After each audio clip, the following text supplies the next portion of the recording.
जिथे सत्य तिथे आम्ही.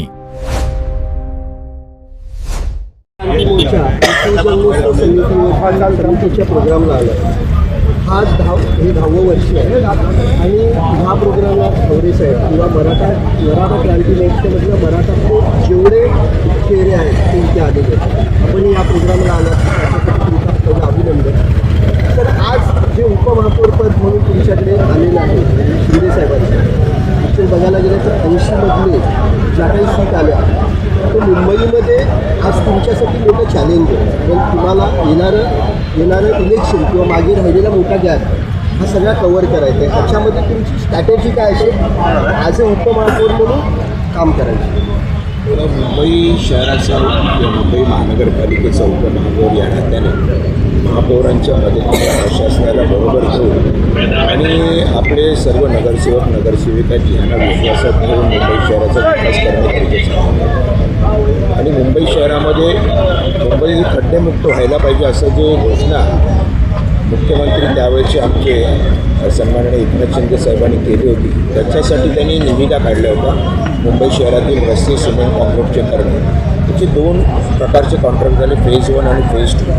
त्याच्यामध्ये जवळजवळ 70% रस्ते सिमेंट कॉन्क्रीटचे झालेले आहेत.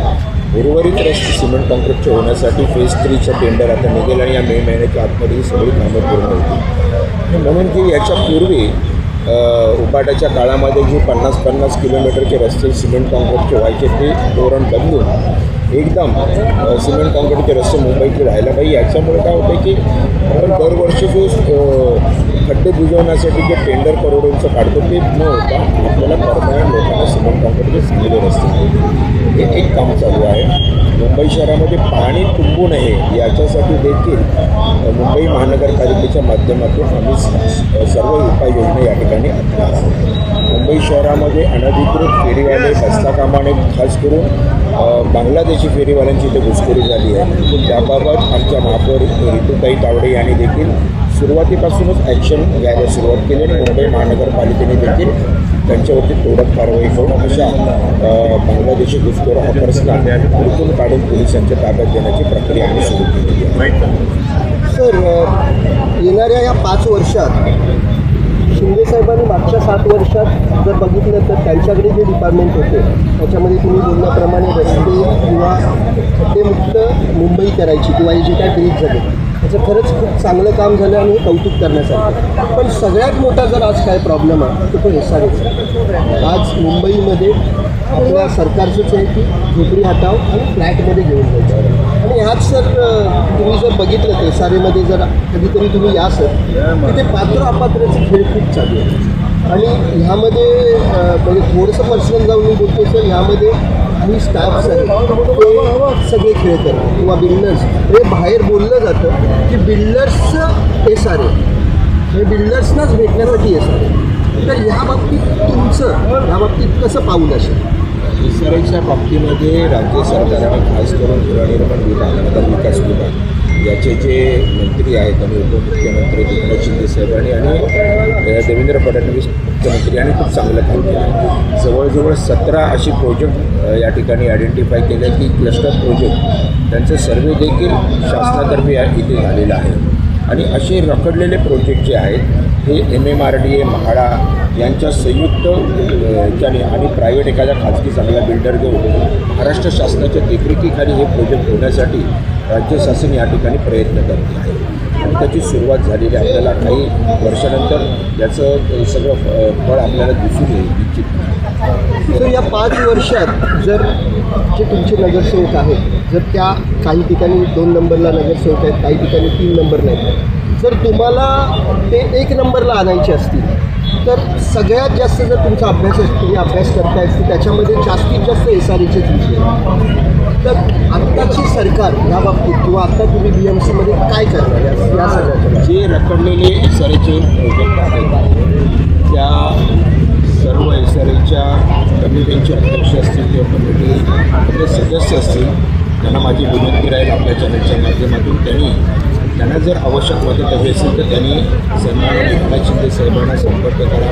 मॅडम आहेत, मला सर्वांना त्याला सर्वतोपरी मदत करायला तयार आहे. त्यांची अडचण कुठे अशा प्रकारचं भ्रष्ट अधिकारी SRAमध्ये त्या ठिकाणी यांना उल्लू बनवत असेल किंवा मिसगाईड करत असेल किंवा सहकार्य करत नसेल तर अशा अधिकाऱ्यांवरती चाप आणून लावण्याचं काम शासनाच्या माध्यमातून किंवा आम्ही वैयक्तिकरित्या त्यांना मदत करायला तयार आहोत. आमचंही धोरण आहे, राज्य शासनाचंही धोरण आहे, महायुतीचंही धोरण आहे की मुंबईतला मुंबईकर जो आहे हा मुंबईत राहायला पाहिजे.